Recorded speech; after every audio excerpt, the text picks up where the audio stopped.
Hey guys, and welcome back to the Real Talk Girly podcast. I'm your host, Disapproval Joe. I know it's been a while since the last time I've been on the podcast. I've been real busy in my master's program for social work, which I've been slaying in. I have been recording some songs for the new album.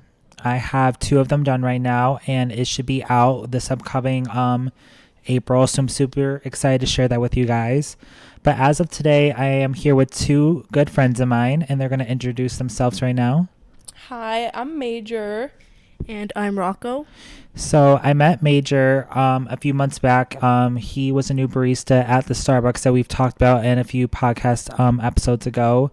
And Major and I have recently just been hanging out a lot recently. And today I just met Rocco, who is with Major. And we had an awesome day today. And we just want to share a few things that we were talking about today, such as like the LGBT community and just like when you have like a lot of money and how like that can go to your head and being humble and stuff like that. So we're just going to dive into some of those topics today. And I know myself, I've learned a lot from hearing their points of views and things, and it really just inspired me to make this episode today.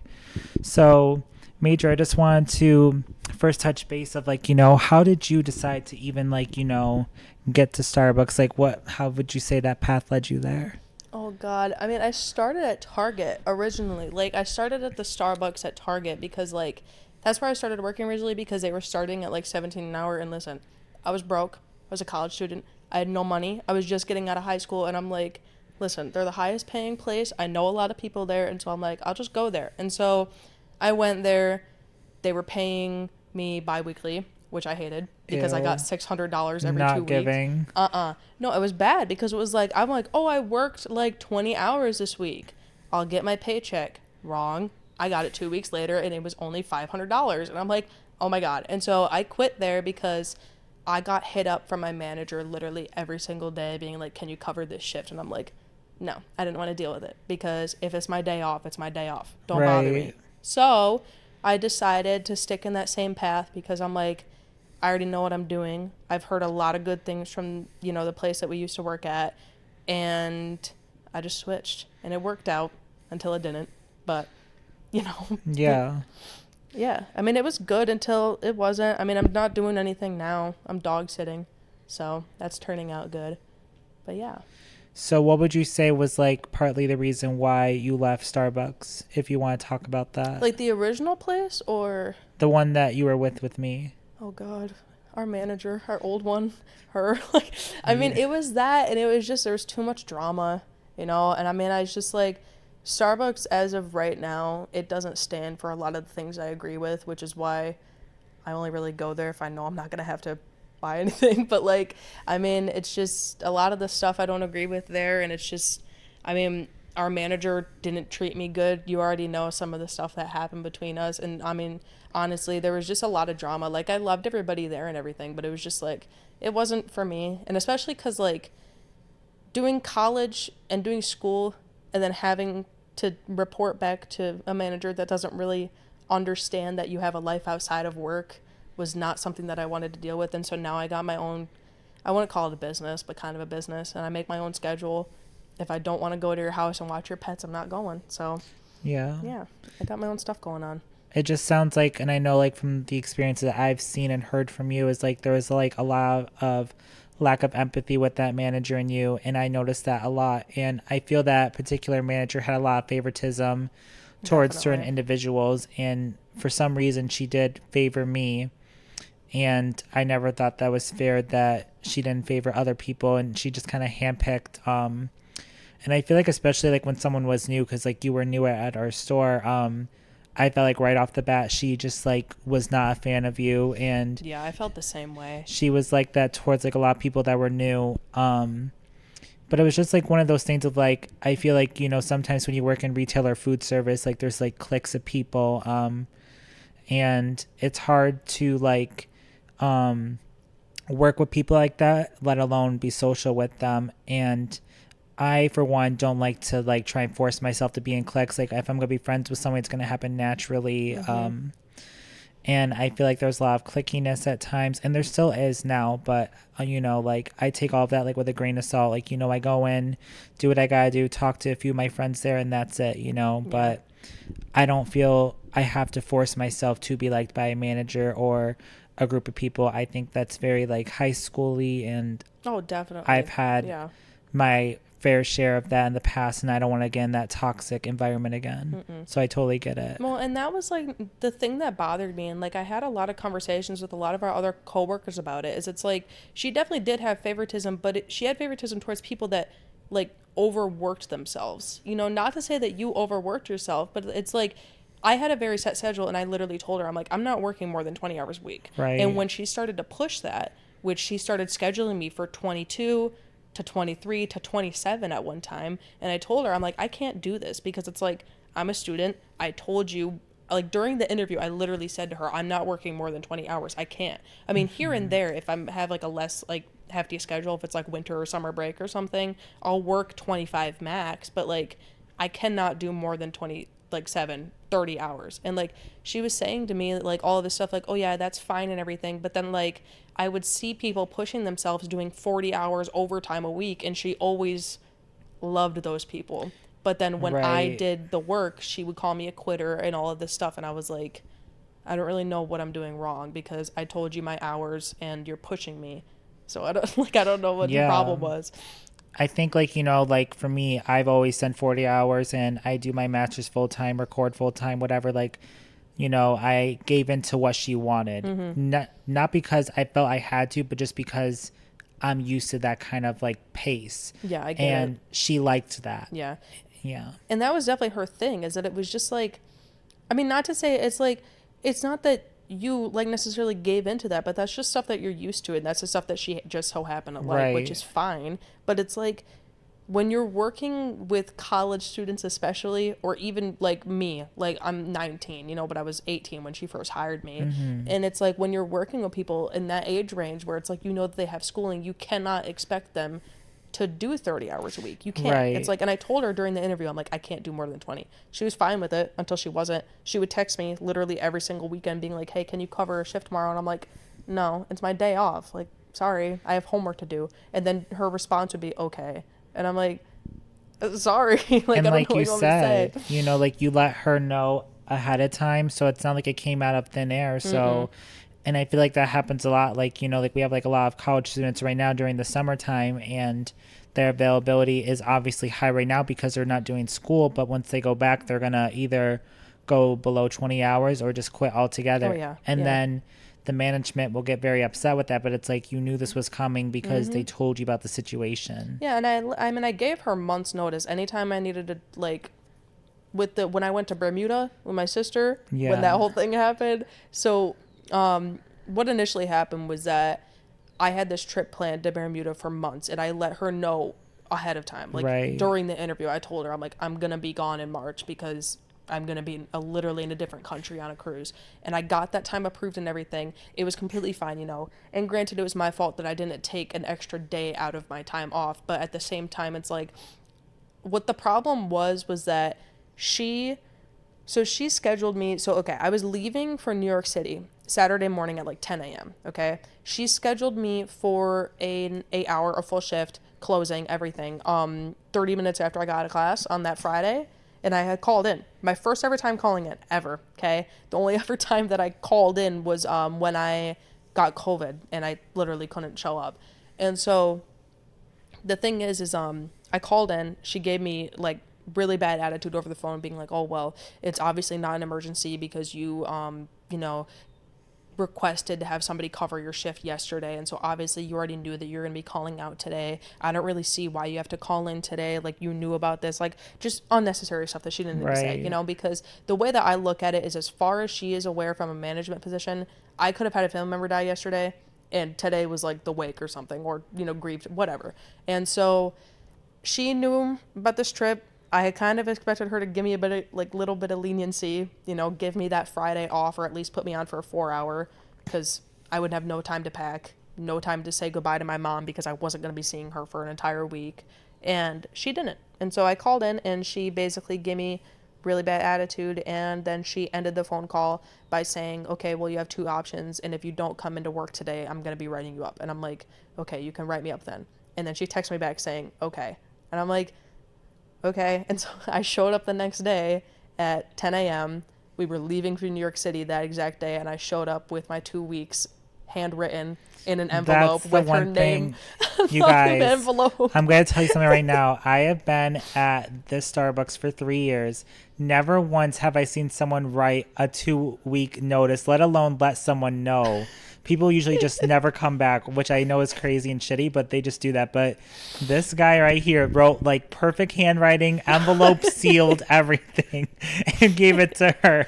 It was so professional. And I was like, bro, like she literally is not going to read that, nor does she care. She's just going to write you off the schedule. Listen, you literally were like so sweet about it. You were like, oh guys, can you make sure such and such gets this? Thank you so much. We're like, bro, like we did look, I swear to God, it's probably still on the desk right now. I swear to God. Oh yeah. I got a call. So he who shall not be named had called me and was like, what is going on? You know, like I saw the letter, and then I'm like, yeah, I mean, I'm not dealing with being threatened. And then like somebody explained to me, they're like, oh well, that's not threatening. And I'm like, listen, I understand that in a management position, you technically have to tell me that I'm going to get written up if I don't show up with any time off. Right. But it's the way that she said it. Because if I say to you, like, I don't know, like, you have to do this thing, I can explain it to you nicely, or I can be like, if you don't do this thing for me, I'm not going to, like, be friends with you anymore. And it's like, you're threatening me. By saying, if you don't show up to work, I'm going to write you up. Like an ultimate, I can't say that word, ultimatum. Ultimatum.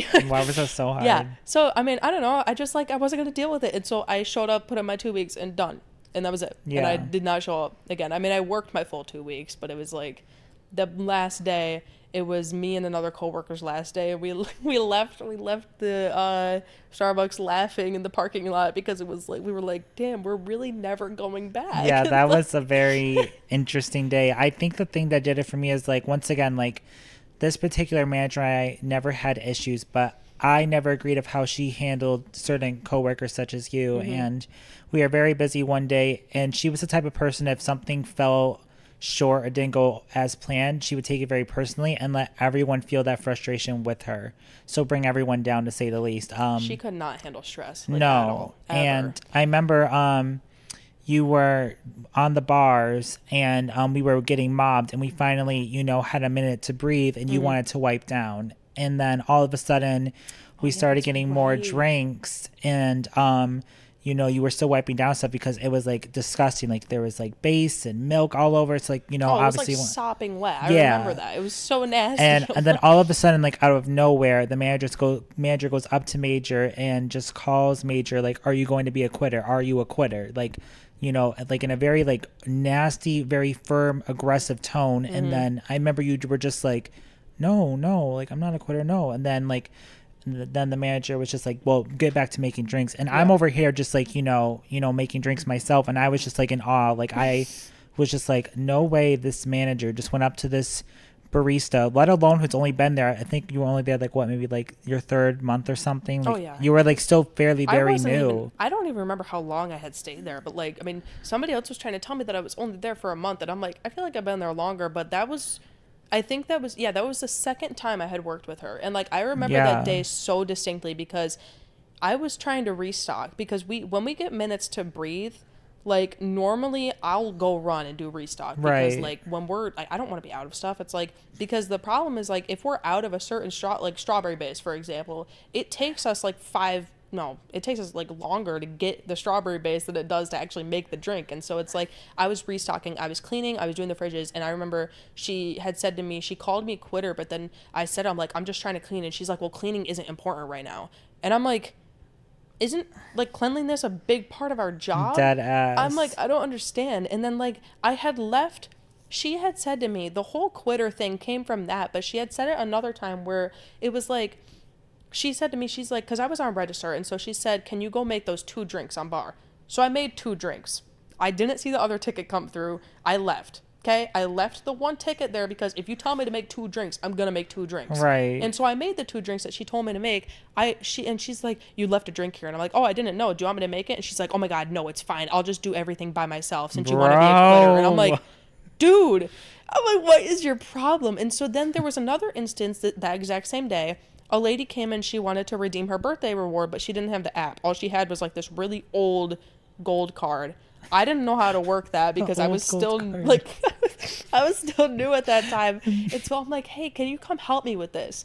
And then she looked at me and she's like, right now? In front of the customer. And I said, I'm like, Oh, yeah. I think I heard someone tell me this. And so I said, I'm like, yeah, right now, like, please, because, like, I don't know how to do this. And then she, like, literally throws up her hands, basically, and she's like, oh, my God, I don't have time for this. And I'm like, do you want me to go make the drinks that you were working on? Because she had left drinks on the bar. Right. And I'm like, why don't I just go make those while you do this? We can kind of switch positions. She's like, she literally said, she's like, no, I have to do everything by myself. You just stand there and watch me do this in front of the customer. And I'm like, happy birthday. Like, I'm sorry. Bro. Like, I don't understand. It's like, the thing is like, I guess kind of like the whole Bermuda instance, like, her threatening me was kind of the breaking point, but I had already been considering quitting for a while there because, like, the coworkers being like cliquey and all like the drama and stuff, that did not bother me because I had to deal with that at my old job. Like, I literally got into a very verbal argument with one of the people that I'm now best friends with at my old job. But like, I'm kind of used to that stuff.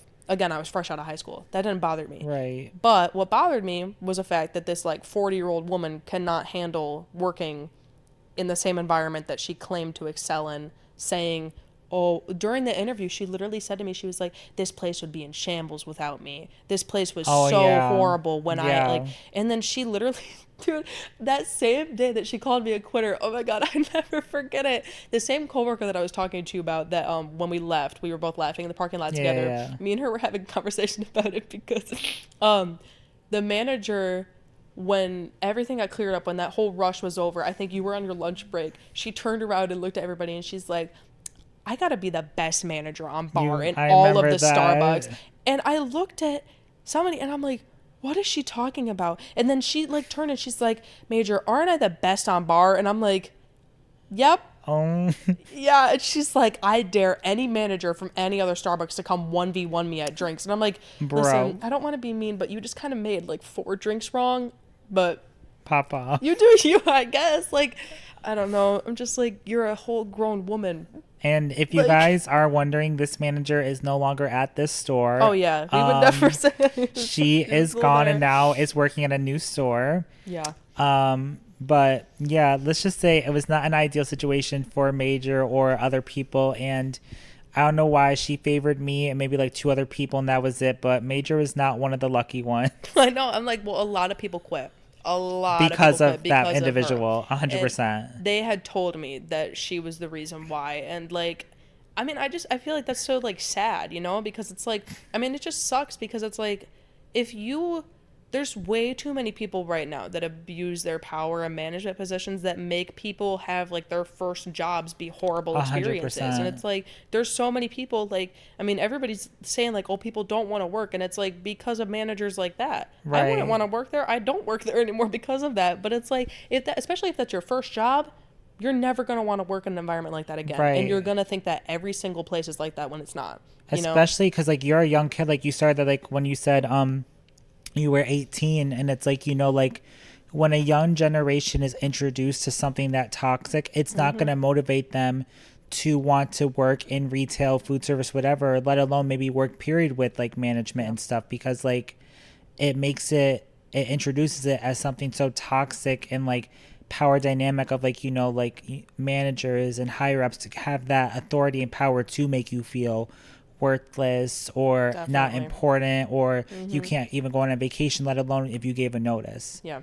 And I just feel like so many people are so scared to like stick up for themselves. 100%. Because it's like, I mean, even talking about like little things like getting a day off because you're sick, like she literally made me feel like if I was sick I would have to show up to work. Right. She definitely made me feel like that because it's like the one time that I called in, you're gonna treat me like that. It's like, what if I was sick? What if somebody died? What if, you know, like, what if something happened that I didn't want to show up to work, like a mental health day or something? Like, she sat there during the interview and would literally preach about how much she cares about mental health. And like, if you ever need anything, I'm here. Starbucks really cares about their employees. And it's like, no, they don't. Obviously 100%. Not. It's like the one time I called out, you made me feel like I had to show up to work. It's like, I don't want to work for somebody that is going to make me feel like even if I'm like, I don't know, I got like the bubonic plague or something, I gotta show up to work. It's like, it's not worth it. And so like, I don't know. I mean, I know that not every place is like that, but I'm my It's own not boss even now. just jobs. So believe it or not, when I was at this one college,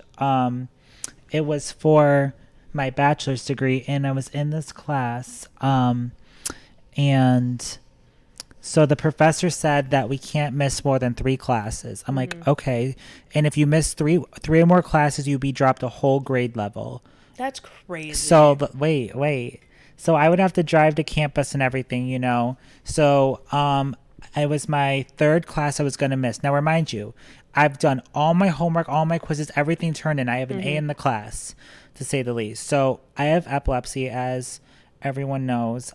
So one of the signs when I'm about to have a seizure is I get like a massive migraine. So I woke up that morning with like one of the worst migraines I ever had. All I can say is that it felt like a bowling ball was resting on my head. I was just crying hysterically, and my grandparents were just like, Joe, you can't go to class, you can't, because this was like a 9 o'clock in the morning class, and I had to be there, and I had about like a 30-40 minute commute.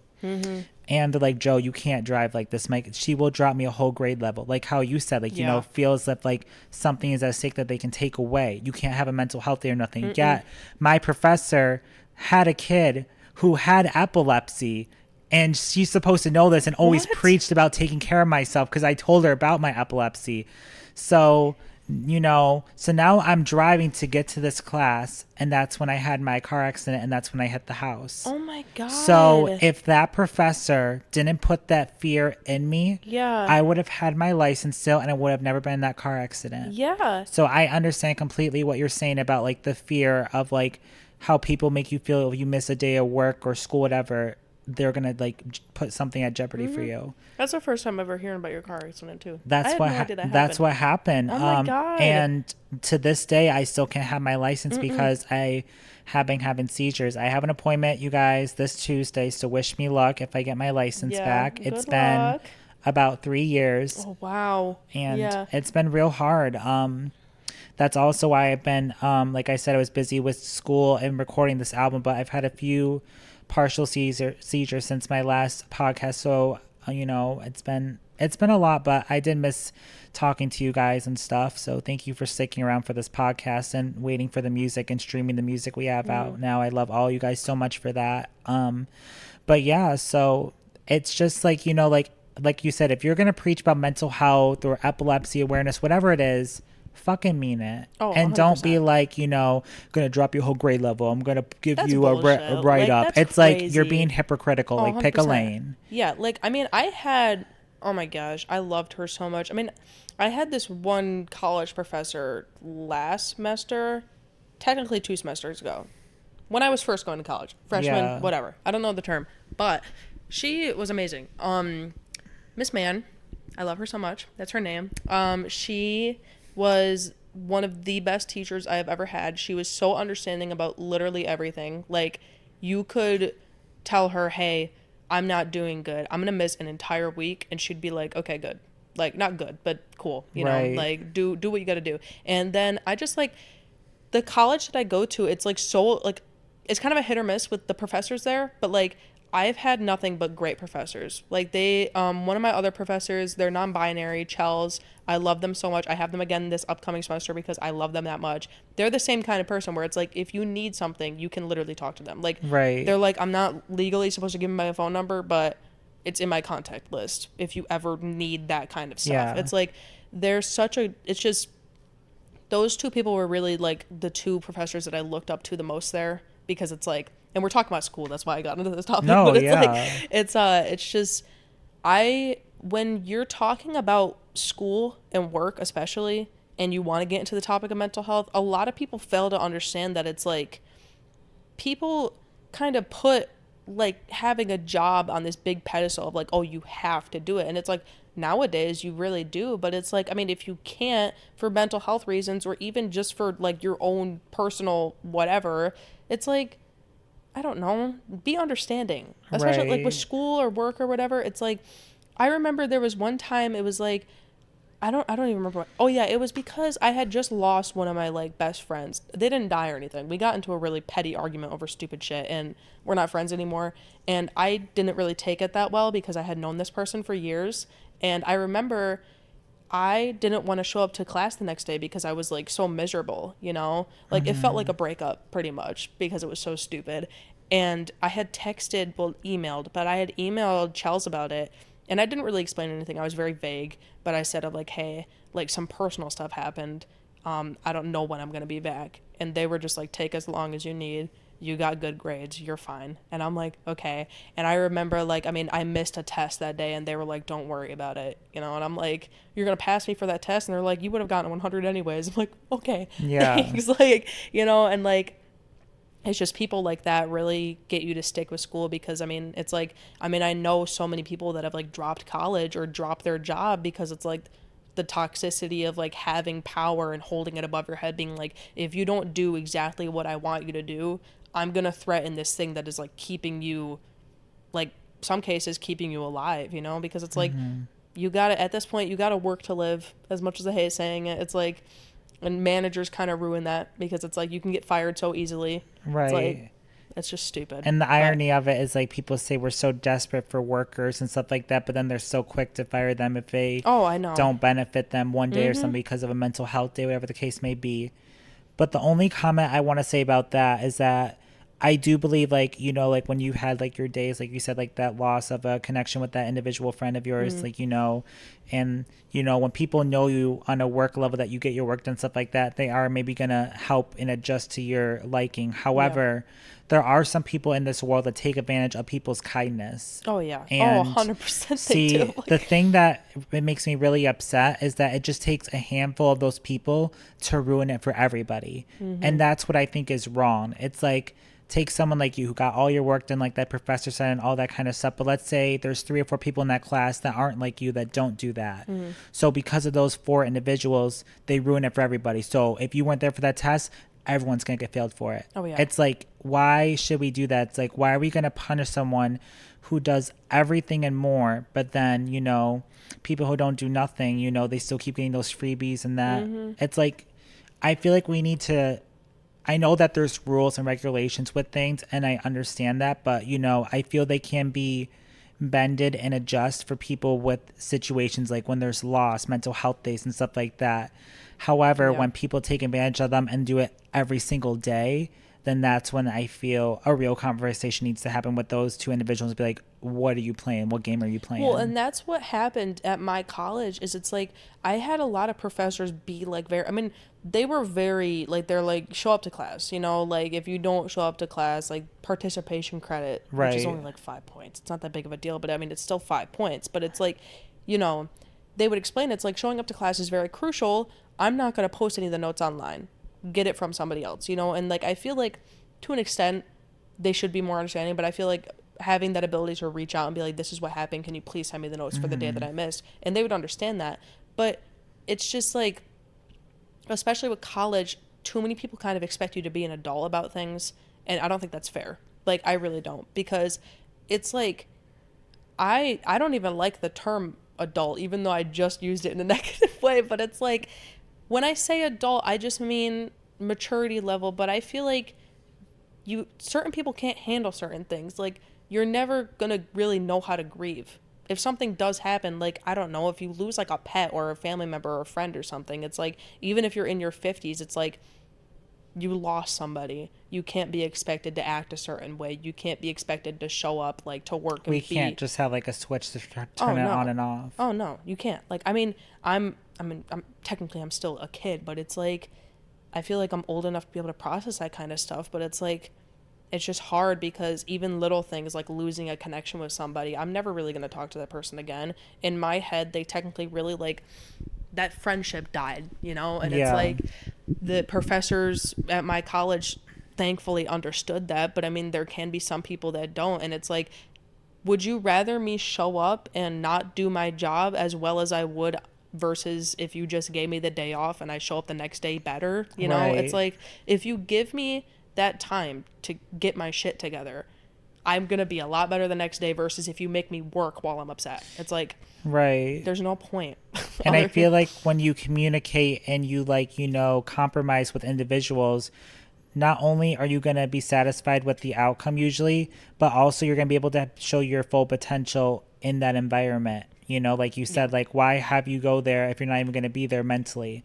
It doesn't make sense to me. But like I said, I have seen so many people take advantage of people's kindness, and they do ruin it for everybody. And I just hate that shit. Like, because like I've been with some people like, well, such and such is super chill, so they'll be cool if I miss this assignment. They'll be chill if I miss it. It's like, okay, maybe they will be, but like if you are able to go or do something, just do it. Don't take advantage of the kindness. Yeah, and like, I mean, I'll be honest, I'm very guilty of, taking advantage of people being chill when it comes to missing classes, but I mean, it's all for right reasons. I never like, it's never been a thing where it's like, I just don't want to go. There's always really been something going on where it's like, I stayed up too late, and yes, that is my fault, but it's like, I would rather just sleep and do it. And like, I always email them. I never just flake. Like, well, that's good that you communicate like, it though. I always communicate it, and like I'm always honest with it, and I'll email and just be like, hey, listen, I like did not get any sleep last night.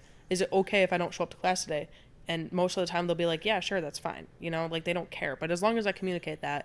But I mean, I know so many people that have just been like, especially during high school, oh my God, it was horrible. So many of my now ex-friends, thankfully, would just skip like the best teachers' classes, and that would turn the teacher so bitter, because it's like, this teacher would be like an angel at the beginning of the school year. They would say, if you ever need anything, like I have snacks in my room. If you like need a mental health day, if you're sick, just email me, reach out to me personally, because the school is not going to like that. But then there's people that are like skipping their class and being like, oh, I'm going to go vape in the bathroom. And it's like, just talk to them about it. Like, why are you just skipping this one class? Like, this class is so much fun anyways. But it's like, and that turned the teacher bitter. And so now it's like, you got to show up or else you're going to get punished for it. And granted, I don't really think that's fair. But at the same time, it's like, what else was she supposed to do? Because it's like, so many people were just taking advantage of her being nice. And it's like, and that's another thing that I want to talk about, is that it's like, not only does it ruin it for everybody, but like, even off of the topic of school and work, even off the topic of like whatever, when you're so kind, it is so easy to turn bitter.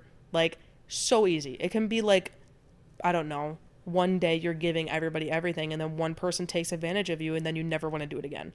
Like, ever. It's like, it's so easy for people to just like look at somebody that's being nice, like if they buy them stuff, if they take them places, or if they're just overall just a nice person, like if they're always there for them, it's like, it's so easy for them to just take advantage of that. And like, yeah, I was a victim of that. Like, my best friend that I've known since like, oh my God, I don't even know, like 2016. I don't talk to them anymore, but it's like, they were literally like my ride or die best friend. And this is not the same friend that I mentioned earlier. It was a different person, online best friend, long distance, whatever. But he was one of my closest friends for the longest time, and we both were very nice to each other. But the thing is he was the kind of person that would always call me to vent about things, but then not really respect when I had to. Right. Because like, the thing is like, and I'll get really personal. Like, I mean, I've had a lot of up and downs in like relationships and friendships overall, but I would always go to this person anytime me and Rocco had a problem. And I don't know if he got sick of it or not, or if it was just like, and granted this was years ago, but it was just, it wasn't fair, because like, he would always call me about stuff, and like, I would always be there for him, because I'm like, you're my best friend, like, I'll be here for you no matter what. You can call me at like 5 a.m, and I answer. I always did. He called me at 3:30 one time, and I woke up to answer him. And it was just a thing where it was like, I was being nice to him, and then he took advantage of me. And so now, and I'm working on it now, but it's like, it's really hard for me to not see things as like transactional, where it's like, and that, I don't want to blame him, but kind of am. It's like, because it's like, I mean, I feel like when you're in a friendship, you can't take advantage of people like that, because it was like, what ended up happening was, it was like, his response anytime I said anything about my relationship was like, oh, just leave him, go. And I'm like, why? Like, why can't you just help me? Because I'm helping you with your relationship. Like, why can't you just help me?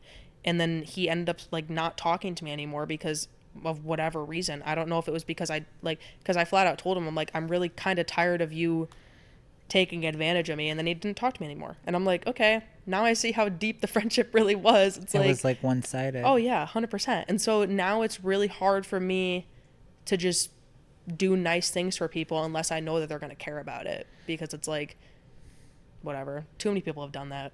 They suck. Like, I really like that thing you said. It's like, like, I forget how you said it. You said the nicest people and one negative thing can like take it all away. Like, how'd you say that? Well, it's just they turn bitter. Like, bitter, yes, turn bitter. They turn bitter. Like, it's not their fault. It's not their fault, no. But I think that is just such a real thing, because I know with me, I'm a very giving person myself, and I feel when I saw when I wasn't getting that same treatment from certain individual friends, I would say the perfect word for that was that I wasn't mad or angry. I would just get bitter. Oh yeah, I think 100%. That's a great word to use for it. Well, because it's like, I mean, especially with me, and again, I said it's something that I'm working on, but it's like, I always try to be a kind person, but I mean, I want to be like the kindest possible, but I'm too scared now to like give my all, like towards anybody, because it's like, do I want to take all my friends out and like literally buy them everything? Absolutely. But it's scary now, because I've had too many people only be my friend for that exact reason. And so it's like, that turned me bitter in the sense that I don't do it anymore, because I'm like, well, I'm scared that like, if I like buy you something, or if I do this one thing for you, are you still going to talk to me afterwards? Because sometimes they don't. And it's that's like, the end of it. Yeah. And so I'm like, why do I try? Like, why do I do this thing for you if I know that you're just gonna leave in the end? And it's like, that friendship leaving really broke me, because it was like, I still try to reach out to him to this day, because it's like, we literally grew up together, and you're gonna leave me because of a relationship? I don't understand. It's like, I don't know. It's just, I think, to everybody listening, if you have a friend, don't leave them because of a relationship, please. I'm begging you, because it's like the worst possible thing that can happen is friendships ending over little petty things that can be talked about, But I think it also just shows how strong a relationship is. Like, I've had some friendships where they break over the slightest inconvenience, and that tells me from day one we weren't as strong as I thought. Oh yeah. But then I have other friendships where we fight like cats and dogs, but at the end of the day, it just makes us stronger in some weird way. Yep. That's how it is. And I realize, like, honestly, the friends that I fight with the most are the friends that I keep the and longest. That's the thing. Like, yeah. Well, yeah, I don't know. I just, like, I have my close-knit friend group that I'm very happy with now. I've got you. I got my other friend that's lives far, far, far away. But a lot of my friends are in different states. That's what I figured out. So something that I wonder is, when you say the term bitter, would you say that, like, because like you said, you want to try and keep being nice and nice all the time, like that's the goal, but like, would you say sometimes in a way like you use bitterness as like a shield to like protect yourself from getting hurt by when you become too nice to people? Oh, 100%. Yeah. Because it's like, when I say the term bitter, I don't necessarily mean like rude or just closed off or anything. It's just, I mean, bitter, it's like, it's not that you're mad, it's not that you're angry, it's that you're hurt, and it's like, the reason why somebody turns bitter is because they were hurt so much that they kind of have to be that way, because it's like, there's so many people in the world that like, if they see something nice, they take advantage of it, Right. It's like, I've had so many instances like that where I've been so nice to the wrong people that they took advantage of that, and it's just like, I don't do it anymore because of those people. And I don't really know, because it's like, bitterness is kind of a shield for that, because I mean, other people get angry, other people get sad, but I mean, at the end of the day, you're not who you used to be, I guess. Yeah. I actually, when I think about this, I'm gonna bring Inside Out 2 into this. There was this one line in the movie, and they say, when you get older, you have less joy. Yeah. And I think that's something like we bring up with like with the bitterness point is like, like we get anger, we get sadness, we get disgust, fear. All of those emotions sometimes are more of the popular ones, and joy keeps getting lower and lower. And I think that just comes with age. And I think it comes like with burnout, whether it be working in retail or burnout from being with the wrong people at the wrong time. Like, we have a lot of burnout factors that we encounter that make us bitter. Yeah. And that is why you always got to take care of your inner child every day. Yeah, I've heard that too. And that's why like Joy was so popular in the first Inside Out because Joy was like the main emotion in that first movie because when you're a young adolescent, that's like the happiest time of your life. I sometimes I go back and forward if I agree with it or not because I didn't have a very happy childhood, but I don't know. The more I think about it, like I just feel like that is a very high time of joy in your life. Yeah. But something that I want to talk to or touch on now is that I wanted to learn more about you and Rocco because I know Mr. Rocco would like to join this chat. Right So we gotta get out of all this sad talk, man. Oh my God, no! Gotta get into the good stuff. What do you mean? That was amazing. I feel like I just like had a therapy session. It was a therapy session. Oh I am my a therapist. If I'm I licensed. just had an espresso martini, it'd be real therapy. But so Rocco, if you would like to take the mic now, I would love to know how you and Major met and came to be because you're not even from here. So like, how did you come to here in Syracuse to join us today in this huge ass house that we're in right now? Oh my God. Giant house. His Major's shout out to Major's sister for this huge crib. Like, I wish you guys could see it. I feel like I'm in Kris Jenner's house, like the walk-in closet and everything. But we'll get into that probably later. But I would love to talk about Rocco now. So Rocco's gonna be taking the mic and introducing how him and Major met. Yeah, so when me and Major met, it was kind of embarrassing. We first started off as friends, but when I was a kid, I had unrestricted internet access, so I downloaded this app that I really hate now. It's called Amino, and there was this community that I joined, and there's little chat rooms. So I was, I was in this role play, and I happened to meet Major in that role play. I think I was like about 11 or 12. We were very young. Okay, it was a fucking, oh my God, what is his name? Justin Bieber Despacito roleplay that we met in. It was horrible. Okay, it was so bad. All of our friends had joined this chat, and so I joined this chat. Oh yeah, my mic is very far away, but I joined this chat. Rocco was there, and like we just started talking because like all of our mutual friends knew each other, and by friends I mean like little children that we were also child. I don't even know how old we were. What was it? 2018? It was 2019, 2018. Yeah, 2018. I'm just gonna say 2018. I don't know how old I was in 2018. How many years ago was that? 2018? Yes. Oh my God, that was 6 years ago, bro. How old was I? I was 13. Bitch. Ew. Yeah. So Rocco was 12. Wait. Ew. Oh my God, Rocco was 12. I was 13. We were talking, and Bro. like we became friends in this. It was so bad, but like, yeah, that's how we met. Was on Amino and By role playing Justin Bieber? Yes. Who was I? Okay, I don't know. Do you I remember? think it was Mr. Luis Fonsi, Despacito. I was role playing as that Wow, guy because that's when Despacito came out. And That's it was really amazing. Popular. You guys dated because of Despacito? Yes. So that's our song. Get the fuck No, out. it's not. Get That is the not our fuck song. out right now. Yeah, that's how we met. And Justin Bieber, if you want to sing that at the wedding, please calm down. show up. Please. Well, I mean, the community that we were in was Eddsworld. We still love that, okay? Do you know what it is? No. You don't? Oh my God, I gotta watch it. Wait, is it a movie? No, okay, so there's these 4 people, technically 3. Yeah, 3 now because one of the guys got harassed or something, and so he left. But they Oh. made this cartoon together. They posted it online, and we were all very obsessed with it when we were young. And so they made a community about it on Amino, and so we all joined together, and that's how we met. Oh So- my God. So you guys first became friends because of that. So when did you guys become like a relationship? I think we did start off as friends, but then we started developing feelings for each other, and we would just we had this thing where we would log into each other's accounts and stuff. So I think Major came across this message of me like saying, "Oh, I really like Major. I love him so much." Oh, And then so I was, you were like the first move in a way. I think so, I think it was Fake move though. Fake move because I What? went onto his account. Okay, I'm gonna be really deadly honest right now, guys. Please don't think I'm a bad person. I was 13 years old. I went into his account, went through his friend's chat, and I saw a message being like, "I really have a crush on Major. I wonder if he likes me back." And I don't remember what the message said, but then I don't even remember what happened after that. I just think it just started because I think you asked me out.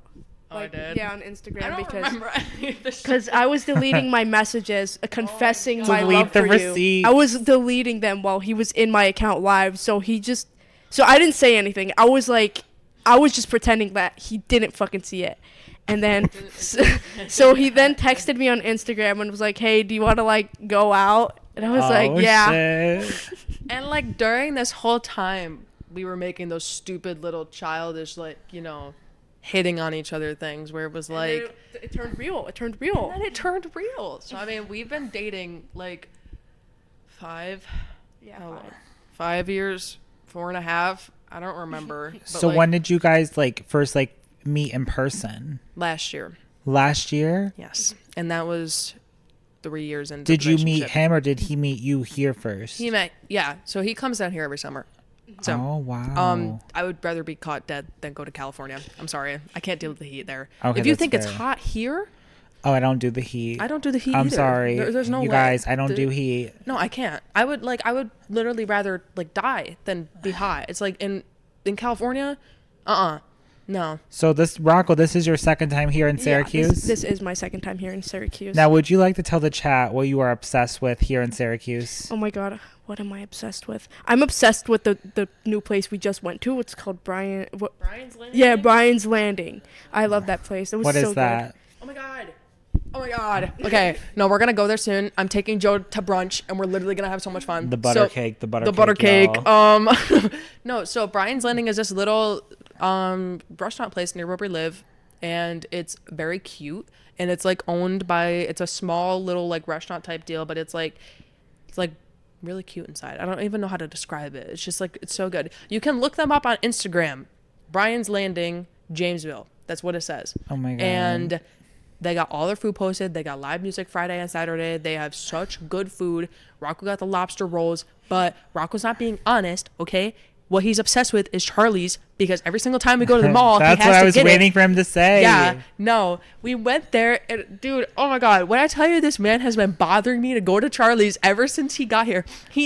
Before. Sorry. He's been texting me about this place for months. The texting is crazy. He has it in California. He just doesn't want to go. And Why? so, I don't know. What's wrong with you? special here. Wait. So it tastes different here, you're saying? Okay. What the story is that he got Charlie's the first time we went on a quote unquote date. Okay. So that's why. I guess it's special to me. It's special. But yeah, so he's been texting me for months being like, oh my God, Major, you got to get me Charlie's when I get off the plane. If there's not Charlie's, I'm getting back on the plane. I'm going to leave. And I'm like, what? And so I didn't get him Charlie's, and he's still here. So obviously he lied. Oh my god! Listen, I couldn't. It was 1 a.m. when I went to go pick him up on the No airplane. excuses. You expect me to get Charlie's? Yes. They close. I don't give a flying fuck. I don't give a flying fuck. So Rocco, can you please tell everyone what is your go-to order at what's it called again? I forget. Oh my god. Why do I keep wanting to say Checkers? Plain Philly cheesesteak because I'm picky. I'm really picky. Cheesecake. Steak. Sorry, guys. Favorite place, can't even get the right meal. Okay, and then what else do you get? Oh my god. I think that's it. I just get the. No, you made Major get you something. Oh yeah, I am obsessed with ranch. I love ranch. He drips ranch on everything. Literally. Drips ranch. Drips. I'm not kidding. What does that mean? I don't know. He drips it. You know. What? Yeah, he pours it. Well, like anytime he eats anything, we go to Popeyes, ranch. We go get any like fast food, he gets ranch. We go to Charlie's. Get me 2 whole deli cups of ranch. Deli cups. I don't understand. He gets French fries and he gets a soda too. Since I know his order better than him, even though he ate it. Okay, I am so picky about ranch. Like it has to be like homemade ranch. It can't be like the salad dressing ranch. Rocco just made a face at me. He said it can be any ranch. Ew, no. I love ranch. I'll gobble it up any day. Any type of ranch? Any type of ranch. That's crazy. I don't fuck with ranch. I'm sorry. I mean, I think it's good sometimes, but like it has to be made right. Oh, I know. Like the only thing that I will ever let like soak something in ranch is wedge salad. Listen, I will fuck up a wedge salad. You ever had a wedge salad? Is that like the big leaf one? Yes. So they literally will take the face this man just made, you guys. I swear to God, he was like having an orgasm or something. Fucking love. Dude, this is the first time only time you will ever hear me like gush over something healthy. Okay? I was just gushing about that fucking butter cake. You know how many calories are in that? None. No, yeah, obviously zero calories in the butter cake. But no, so So what a wedge salad is they take a whole head of iceberg lettuce, and they just cut it into like a little cake slice, and then they put, oh my god, what do they put on it? They put whatever on it, but they put normally ranch, and then you know the little bacon bits? Yeah. They put bacon bits on top. It's so fucking good. That does sound so good. I'm like, I had it for first time with my mom. We went somewhere to go get it. I don't remember where, but somewhere. I'll never remember ever, and I'll never have it again. But it's fine. That sounds good though. Yeah. So Rocco, what would you say is like your favorite thing here in New York, but then like your favorite thing in California? I can't say Charlie's again, can I? Well, my favorite thing in New York is honestly seeing Major, because at home it is really boring at home. Like, it is so boring. I just stay in bed all day. I can't do anything. He's being nice to me because he's mean to me when you're not here. But no, me seeing Major was like actually the first time I've ever flown, even solo. That is, and like it was just a huge new experience to me, because I just get so tired doing the same thing all the time. So it was like a nice change in my life coming to see him for the first time and flying by myself. It was like insane. You know, besides the workers mistaking me for like a 12-year-old boy who's lost and didn't find like they happened like so many times already. I'd be like, yeah, I'm here for my flight. They'd be like, where's your mom? Where's your mom? And I'd be like, no, I'm an adult. And they're like, oh, okay. So yeah, in California, I don't really like California that much. It's insane over there, overpriced. It's insane. Oh yeah, Cane's. Sorry guys, I love Cane's. I literally get the sauce every day, like the sauce in the whole drink cup. Dip the tender. Is it worth the hype? It is. The bread is so good. I've heard so many mixed reviews, you guys. Oh my god, it is so good. Wait, I literally have you had Dave's hot chicken? Yes, they have it. Oh my god, they have it here. It's so good, bro. Dude, I've never had it before. We need to Major, get get the fuck out. How good? I'll leave. It's good. Major, like fucking leave Cane's right 2.0. now. Dude, It's so good. Because Rocco was talking about it. He's like, you guys have it here. And I'm like, I don't know what the We fuck need to that go. is. I don't know It's what in it is. Cicero. I know. It's like right We near. need to go. We need to go right now. We gotta go. You're getting real aggressive over there, dude. No, yeah, Rocco's been crying that they don't have Cane's like every single morning. He wakes up in the morning. Do you think and it's he's better like, than Cane's? I'm gonna be honest. I think it's better. I'm sorry. If Dave- you tried Cane's, you would understand. Wait, you think? What do you think's better, Dave's or Cane's? Oh my god, Cane's. Any Really? day. Any other day. Okay, so what is the sauce? Like, what's it taste like? I don't never know, had but it. it's really good. It's really, really good. It gets me sick sometimes because I eat so much of it, because it's usually in those little cups. Yeah, But then I order I know. it. I've seen the things on TikTok and shit. Yeah. But it's so good. Oh my god, the bread is I don't even eat the tenders first. I eat the bread because the bread is so fucking good. Everything is good with the Ooh. sauce. What I hate is that little fucking dip of coleslaw. Yeah, Coleslaw. I don't fuck with That's that. fucking disgusting. coleslaw. I hate it. My mom literally will eat cups of coleslaw, and I don't understand her. Is she okay? She eats like an old woman. Like, literally, her go-to meal sometimes is cottage cheese and pineapples, and I'm like, what the fuck is wrong with you? I don't understand. I love my mom. My stomach just turned. I don't get it. But, like, yeah. So, like, she makes no sense, and she, like, whenever we go out to eat and coleslaw is an option, she's like, make sure you get coleslaw on your plate, too, and I'll have some. And I'm like, Not the voice. okay. Like, all right, thanks. So another question I wanted to have for you guys is that, so actually today, you guys, I had some haters, we'll say, in the LGBTQ community today towards me. So I wanted to ask your guys' views of how you guys deal when you encounter anyone that gives you a hard time being a part of the LGBTQ community. How do you guys deal with that? How do you cope? Like, what do you guys do? Oh my god, me? I don't care. If you know I'm gay, then I'm gay, bro. That's what it is. I am proud. I've came out to my family, and they don't really make it a huge topic. They just don't care. But I let it be known to them that, you know, I'm bisexual and I'm proud. They don't know I'm trans, so gulp. I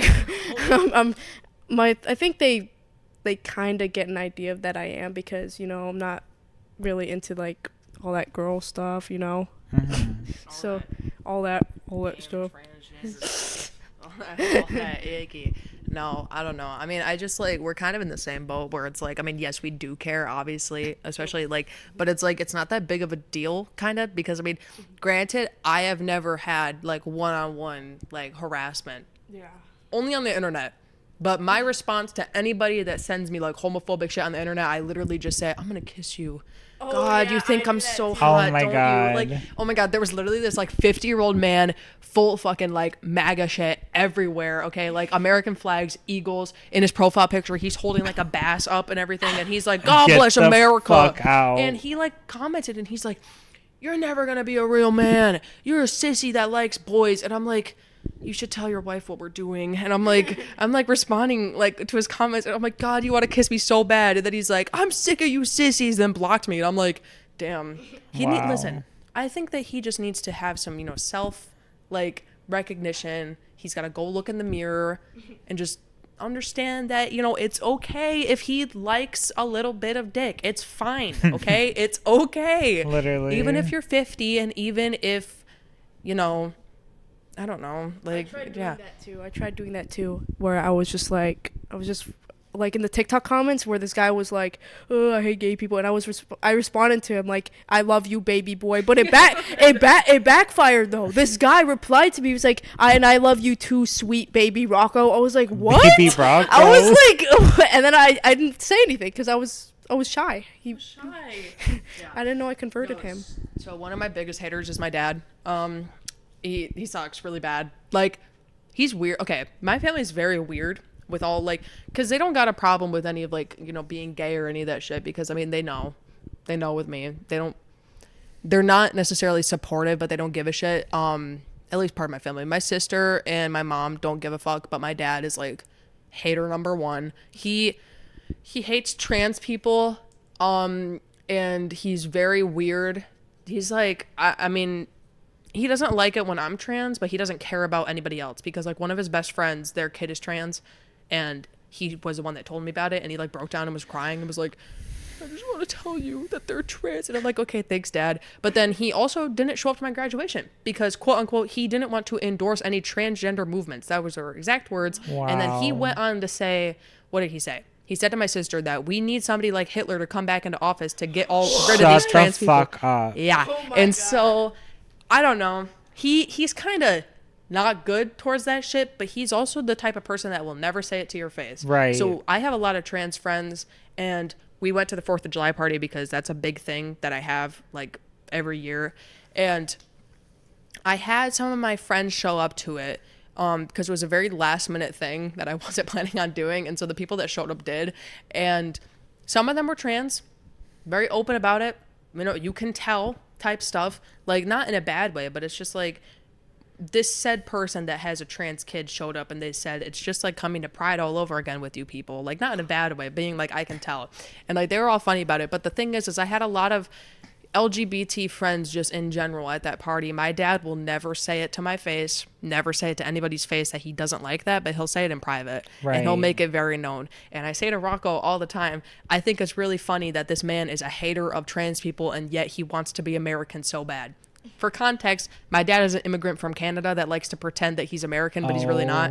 So if you want to talk about hating trans people, maybe you should look in the mirror, because Damn. I want to go up to him and be like, you're never going to be a real American, no matter how hard you try. But you know what I feel the irony is, though, of how, like you said, how your father has a friend that is trans, but yet you can't be. Oh, yeah. Well, The it's hypocritical shit. It's stupid. But like, I mean, not that. So his friend's kid is the one that's trans, and he's the one that told me that this child was trans. And so, and I said to my sister, I'm like, I don't really know why he's like that. And then she had said to me, she's like, well, it's because like that's not his kid. And I'm like, what the fuck is the difference? Right. Like, literally, what is the difference? You're like, an ally or you're not. I don't understand. It doesn't make any sense. I'm like, I don't know. My dad is weird. He's the same kind of person that's like fucking guns, beer, and liberty. But then he sits there and he's like, guys, we can't have any fireworks during 4th of July because it hurts the birds. I'm like, okay. Like, Pickle Lane. Thanks, man. He's like, I don't want the dogs to run away. And also, he had a conversation, but he literally sat me down and he's like, listen, we can't have any fireworks during 4th of July this year. And I'm like, why? And then he's like, I just read that the mama birds will leave their babies in the nest, and I don't want that to happen. And I'm like, you're sitting over here being like, we need Hitler back. But then it's like, That's crazy, bro. The birds. He wasn't saying Hitler. My dad hates Hitler. just like any normal person. But he was saying we need somebody like Hitler to come back and get rid of trans people. Okay, but still. Like, what the fuck? Take that with a grain of salt, though, because it came from my sister, and she lies a lot sometimes. So it's like... Don't say that while we're in her mansion. I'm not... Listen, you don't know what sister I'm talking about. Oh, okay, I'm talking about that one, but... Okay. No. But, yeah, I think, like, you know, like, something I hate the most in the LGBTQ community is how, today I was stereotyped because I'm, like, you know, I'm bisexual as well, and I'm always stereotyped that someone that is bisexual, gay, whatever, is not physically strong. So I was helping some friends of mine today with some outside work, which was like some physical labor, and one of my family members came up to me and was like, "Are you going to help outside?" And I was like, "I have been there," and they just basically were implying that I wasn't, let alone I couldn't, because I'm physically not strong enough. And I just hate those type of stereotypes. It's like, you know, like, at the end of the day, I don't care if I'm gay, bi, whatever the fuck I am. Like, I can lift just as much as anyone else. I'm more than capable of doing that. So, you know, I kind of came off on this person. I gave back the energy they were giving, and they didn't like it. So I found it funny how this person felt they can talk shitty to me because I'm a part of the LGBTQ community, but when I call her out on her shit, then she took offense. So it's like, how come I can't call you on your shit, but you can call me out on by me just existing? Like, it didn't make sense to me. And I just hate dealing with that kind of shit. And I feel I have nothing to prove to people like that as well. Well, and that's why, I mean, like, I don't make, like, neither me or Rocco make, like, our identities like a big deal. It's like, if you know, it's not that big of a deal to us, because it's just like, I mean, yeah, like, I'm very proud of who I am, but it's like, I just kind of want to be seen as like this is going to come off very bad, but it's not the way that I mean it. I just want to be seen as like a normal person. Like, I don't want, when somebody looks at me, I don't want them to be like, oh yeah, that's my bisexual transgender friend. It's like, no, I'm just your friend. Right. The fuck, like, shut up. Like, and it's like the biggest fucking stereotype ever that comes to me is, it's like, oh my god, all the biphobia on the internet, especially on Twitter, people are like, oh, you're bisexual, so you like boys and girls equally, or you're just like straight, but with like, oh my god, no, I gotta talk about this. During high school, oh my god, I was talking to somebody, right, about me and Rocco, okay, and they were like, oh, but what's your sexuality though? And I'm like, I'm bisexual. And they're like, oh, but you're trans, right? And I'm like, yeah. And they're like, so like, you're like a girl? I'm like, no, I'm a guy. And they're like, okay, but like, you're a girl basically dating a guy, so you're just straight with extra steps. I'm like, what do you mean? I don't know what that means. Did like what? I'm like, what do you, like, literally, I don't understand what you're talking about, because it's like, and especially like during, like, because okay, I never told you about this, but I was the leader, co-president of the GSA, sorry, Gender Sexuality Alliance Club at my high school. Okay. And it was very fun. And the biggest thing that I saw there, and granted, it's a very like rocky slope to go down, but it's like a lot of trans people in particular kind of feel like they can't really embrace themselves, because it's like you have to be in one. Like, the biggest thing with me is I have been so scared. Like, my best friend Braden, I didn't come out to him until like late freshman year of high school, and I've known him for a while before that. And so when he found out, he was a little hurt, because he's like, I don't know why you didn't tell me. And I'm like, well, because it's like, I dressed super feminine then because I was closeted. I didn't want anybody to know that I was a guy, you know, because I'm like, if I over feminize myself, maybe they won't find out. And that's a thing that a lot of people struggle with, is because like I talked to one of my trans friends about it, and they had said to me that they're like, oh, well, I feel like if I dress feminine, people aren't going to see me as a man. Or if I dress masculine, they're not going to see me as like a woman, or whatever. You know what I mean? Like, and I just think that's stupid.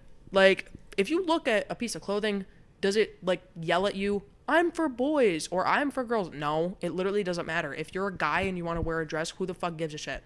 Literally, who cares? And it's like, that's a thing that I struggled with for like a really long time, because it was like, I felt like if I wore feminine clothing, people were going to think, oh, well, you know, he's not really trans. He's just doing it for attention because look, he's wearing women's clothing now.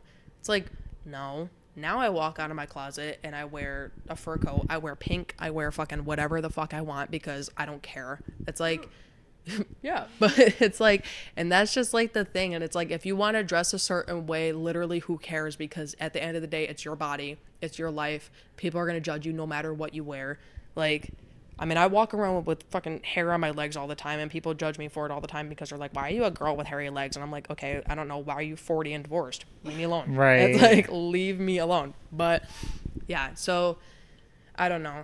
Into the topic of stereotypes, that's just a really big one that's going around the trans community right now, is that you have to wear a certain amount of clothing. Because, like, the biggest thing that I've seen, especially on TikTok, is like, they'll sit there. Oh my God, there was a thing about it, and it was blowing up a while ago, where it was like this person saying like, me when I accidentally misgender the what is it, the he they with like triple D's, wearing a dress, wearing a bunch of makeup and long hair, and I'm like, what? And like all of the comments were like, well, yeah, I mean, if they want to dress like that, they can't really be surprised. And I'm like, I don't understand.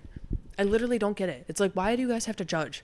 Like, if you misgender somebody or if you do something shitty, just correct it. Don't make a fucking TikTok about it. Right. It's like you're sitting there basically like posting this person to the public, berating them, being like, well, it was their fault for choosing to wear this clothing. And it's like, who cares?